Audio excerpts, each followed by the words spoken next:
కానీ ఆవిడ నవ్వించే నవ్వుల పంటలు కానీ అంతే ఫేమస్. మరి ఇంకెందుకు ఆలస్యం, మహతి గారు స్టేజ్ మీదకి ఇన్వైట్ చేసేస్తున్నాము. సో అప్పటి నుంచి మహతి గారు స్పీచ్ చాలా చక్కగా ఇచ్చారు, అందరికీ ఇంటర్వ్యూస్ ఇచ్చారు, మేము చూసాము.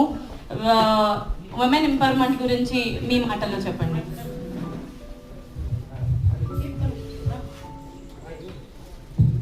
సో మహతి గారికి కిరణ్ గారి చేతుల మీదుగా చిన్న బొకే సన్మానం. ఒకసారి అందరూ గట్టిగా చెప్పట్లు.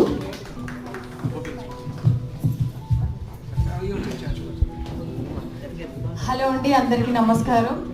2004లో నా కెరియర్ స్టార్ట్ అయింది, నా 8th క్లాస్లో. సో నేను ఈటీవీలో అత్త బంగారం కోడలు సింగారం అని ఒక మంచి షో చేశాను.